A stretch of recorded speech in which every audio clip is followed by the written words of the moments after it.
What is up, guys? It's the Nerd Season channel. We're sticking with Nerd Season, but a little update for you. Yes, I'm still going to talk about probably nerdy things, but to be honest, I'm coming back to BookTube in general, what I want to be the BookTube channel. Though I'm going to talk about comic books too, because I just love comic books. But today we're talking about a very specific book that I don't have with me, unfortunately, the physical copy of it. I had heard this recommended on, I think I only saw it recommended on like a couple videos on BookTube.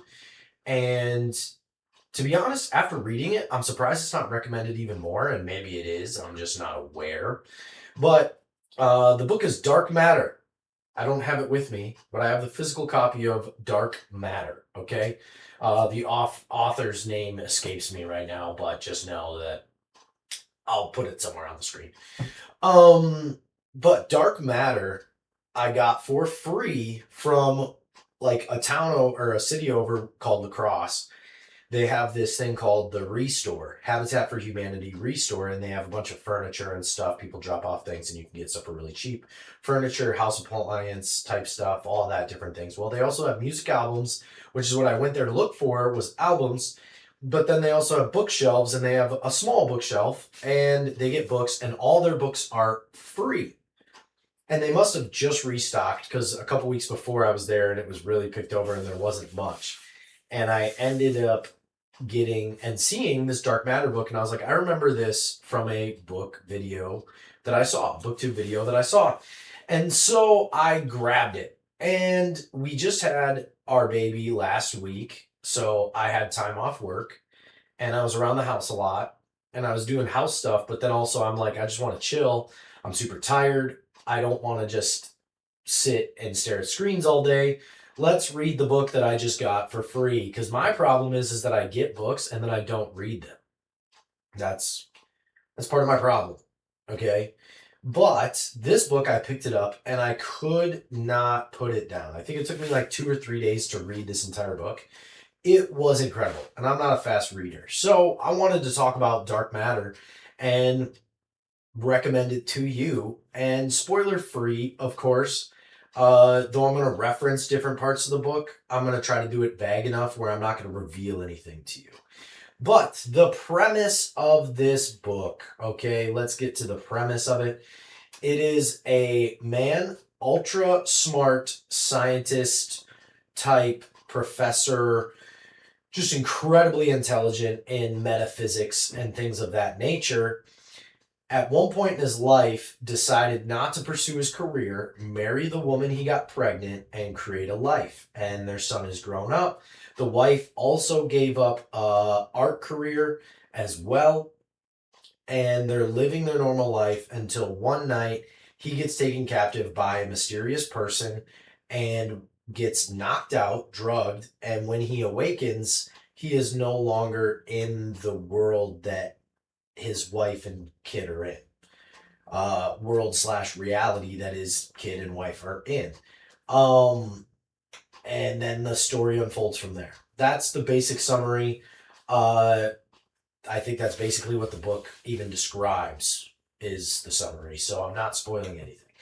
Uh, it says like sci-fi thriller, though I got to be honest, the sci-fi aspect of it didn't feel overly fantasized. It was very real science. Like, this is gonna sound crazy, but like Project Hail Mary, where I think they call it hard sci-fi, right? Where it's explained and it's kind of almost realistic-ish.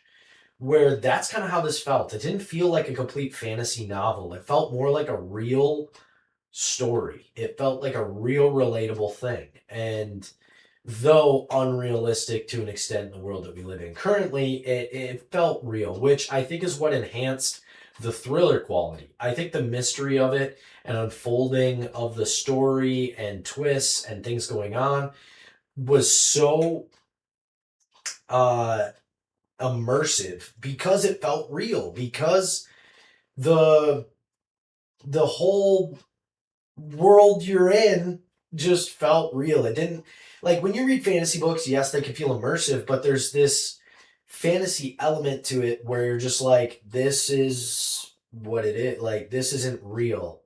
This is not even possible in the world we live in. Whereas this book felt like it, in a way, possible. And so it made it feel very, very immersive, and that enhanced the thrilling aspect. I could not put it down because I just wanted to know what happened next. Um, so that was really cool to me, and again, one of the reasons why I recommend it. I loved the deeper meaning of the book, what it's trying to teach you, what it's trying to show you, and it's trying to show you to not take for granted the things that you have, because there could always be somebody else that wishes what you have, or the grass is not always greener, kind of a trope.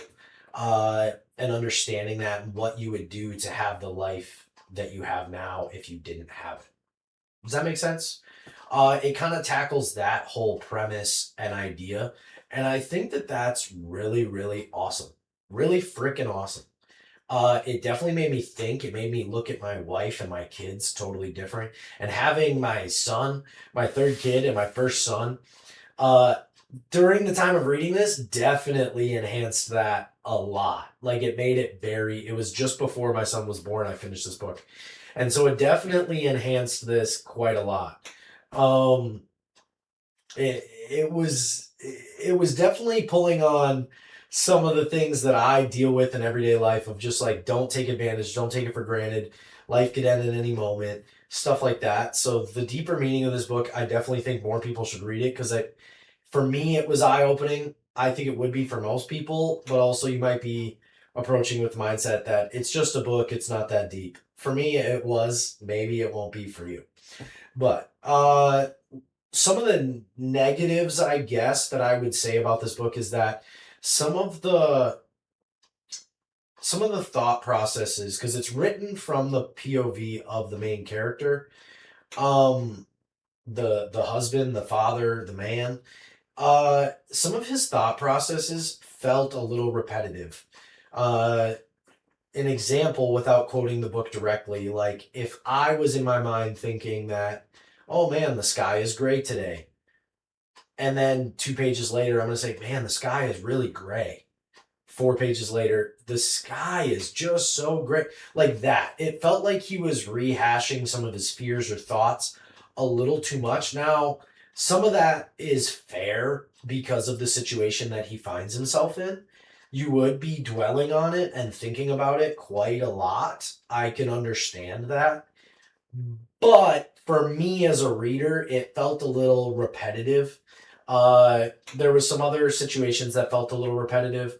Then one of the other negatives that I felt around this book is that some of it, there was one part of the book, mid to near the end of the book, where it felt like it was supposed to be thrilling and suspenseful, but it wasn't as heightened suspense as it could have been, because it was almost predictable, or like, no way they're gonna do this. This is gonna happen.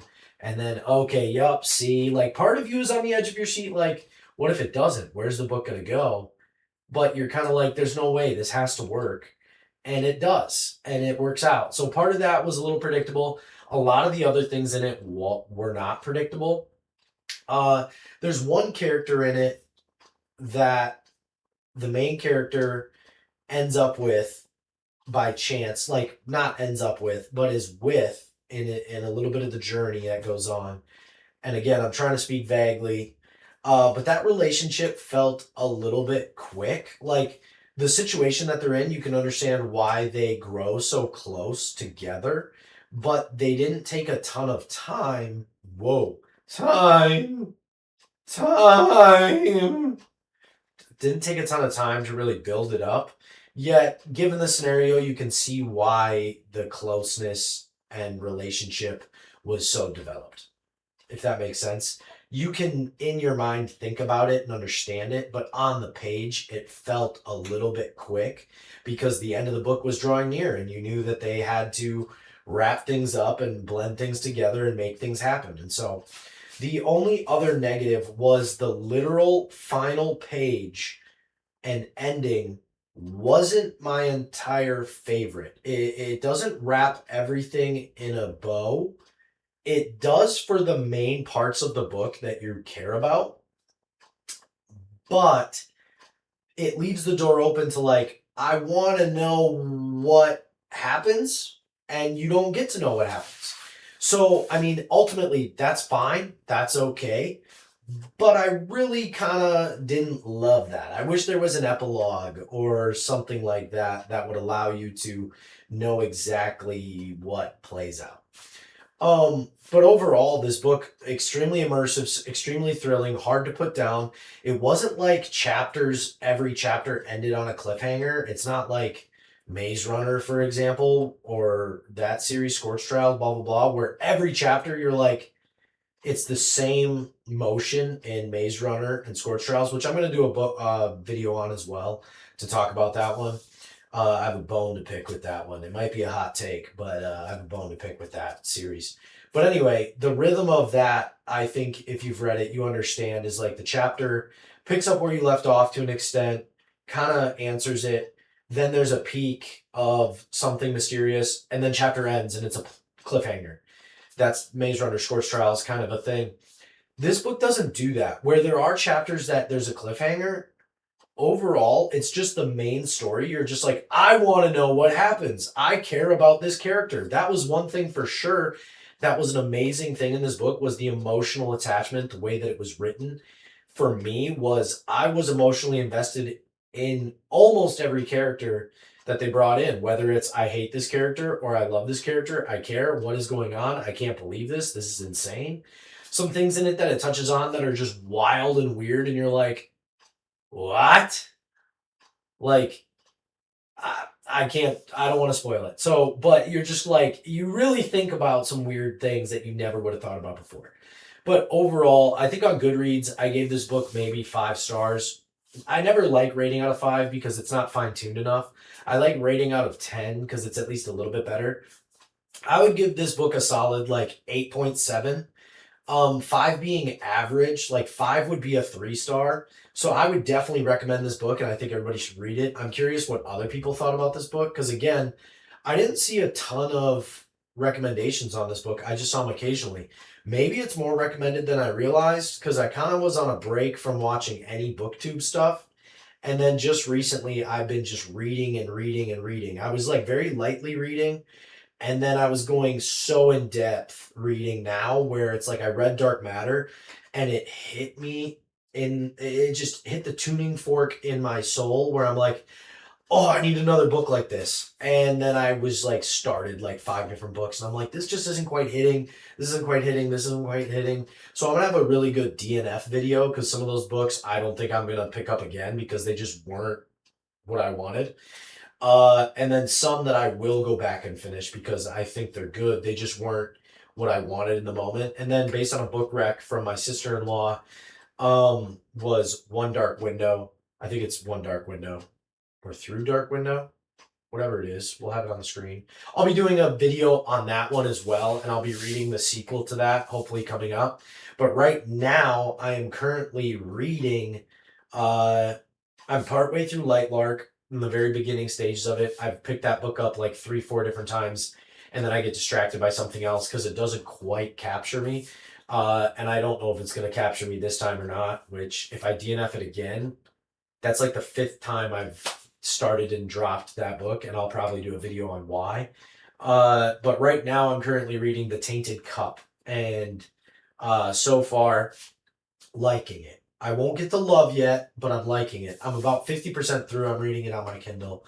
So, but it's a nice, it's almost like a reset to the palette because the 2 books I read before were more suspenseful feeling, like The Dark Window or One Dark Window. That one felt pretty suspenseful, like what's going on, mysterious. So did Dark Matter. And now this one is a mystery, but it's more slow burn. But that's not what this video is about. This video is about Dark Matter. I recommend it to you. I would love to know what you think in the comments down below. Yeah. So solid 8.75, 8.75 out of 10. Definitely highly recommend the book. I think it might be underrated based on what I've seen on the internet of people recommending it. I think it's underrated. I think more people should read it. So go ahead and pick it up. Maybe it's free at your Habitat Humanity restore. If you have one of those, I don't know how popular those are. Anyway, We'll catch you in the next one. This is Nerd Season. Little book review for you. We'll see you in the next one.